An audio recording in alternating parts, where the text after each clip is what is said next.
अनोखी Shah clinical nutritionist आपलं नाशिकमध्ये तुमचं स्वागत आहे।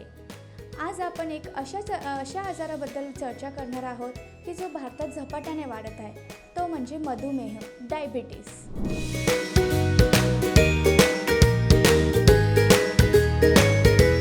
मधुमेहाची अनेक कारणं व लक्षणं आहेत। आपण आता बघूयात मधुमेह कोणत्या गोष्टींमुळे होतो।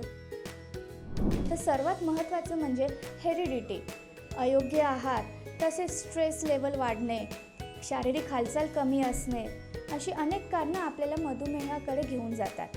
आता त्याची लक्षणं काय आहे बरं? तर वारंवार भूक लागणे, वारंवार लघवीलग जाणे किंवा भूक नाही लागणे, वजन कमी होणे, थकवा लागणे, आपल्या ज्या जखमा आहेत त्या उशिरा भरून येणे, मानेवर काळा पट्टा, दृष्टी म्हणजे आपले आयसाईट कमी होणे, अशी अनेक लक्षणं आपल्याला मधुमेहाचे दिसून येतात। योग्य निदान करण्यासाठी आपल्याला काही ब्लड टेस्ट गरजेचे आहे। त्यात सर्वात महत्त्वाची म्हणजे HbA1c, जी 3 महिन्याची साखर आपल्याला सांगते की वाढलेली आहे की नाही। त्यासोबत फास्टिंग ग्लुकोज व पोस्टप्रँडियल ग्लुकोज। आपल्या डॉक्टरांच्या सल्ल्यानुसार तुम्ही या अनेक ब्लड टेस्ट करून तुम्हाला मधुमेह आहे की नाही ते तुम्ही चेक करू शकता। आता आपण बघूयात की मधुमेहासाठी योग्य आहार काय आहे।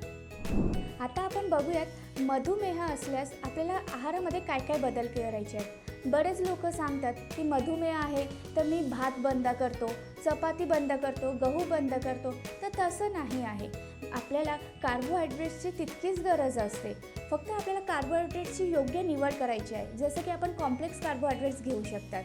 ज्वारी, बाजरी, नाचणी, ओट्स, राजगिरा हे कॉम्प्लेक्स कार्बोहायड्रेट्समध्ये येतात। यांचं सेवन तुम्ही भरपूर प्रमाणात करू शकता, किंवा एक दिवस तुम्ही चपाती, एक दिवस भाकरी, एक दिवस मल्टीग्रेन रोटी, एक दिवस भात, असे तुम्ही तुमच्या डाएटमध्ये चेंजेस करू शकता की जेणेकरून तुमचे सगळे कार्बोहायड्रेट्सचे स्रोत इन्क्लूड होतील।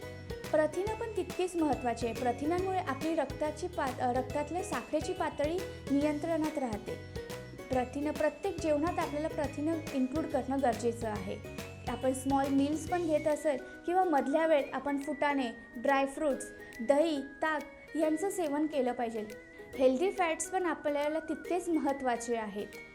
हेल्दी फॅट्समध्ये आपण शेंगदाणे, तेलबिया, तसेच आपल्या मिक्स सीड्स म्हणजे सनफ्लावर सीड, पंपकिन सीड्स यांचा वापर केला पाहिजे।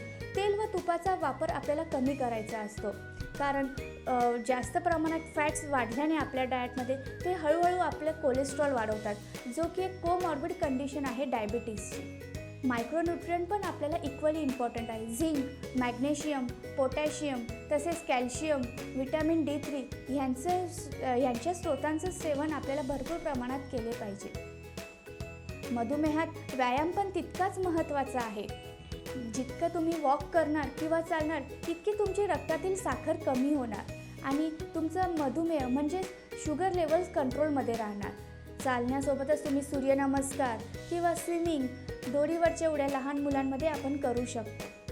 स्क्रीनसमोर बसून जेवण करणे आपल्याला टाळायचे आहे, जेणेकरून आपण काय खातोय त्याच्यावर आपलं लक्ष राहील व आपलं माइंडफुल इटिंग होईल।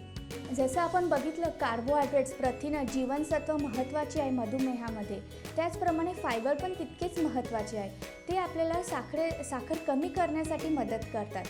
फायबरमध्ये आपण विविध प्रकारचे सॅलड इन्क्लूड करू शकतो, तसेच स्प्राउट्स आहे, विविध प्रकारचे फळं आहेत, यांचं सेवन आपल्याला करायचं आहे। आता आपण बघितलं की मधुमेहात आपल्याला काय काय खायचं आहे। आता आपण बघूयात की मधुमेहात आपल्याला काय काय टाळणं गरजेचं आहे। साखर, गूळ, मध, त्याच्यापासून बनवलेले पदार्थ, बाहेरच्या मिठाईया, पॅकेट फूड्स, तळलेले पदार्थ, कुरकुरे, मुरमुरे, तसेच फळांचा रस, ऊसाचा रस, हे वस्तू आपल्याला घेणे टाळायचे आहेत।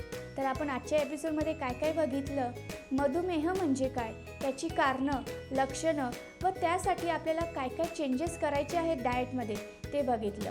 तर मग तुम्हाला मधुमेहासंबंधी जर काही पण विचारायचं असेल किंवा काही शंका असेल तर खाली दिलेल्या नंबरवर किंवा ईमेलवर तुम्ही आमच्याशी संपर्क साधू शकता। तोपर्यंत बघत राहा आपलं नाशिक।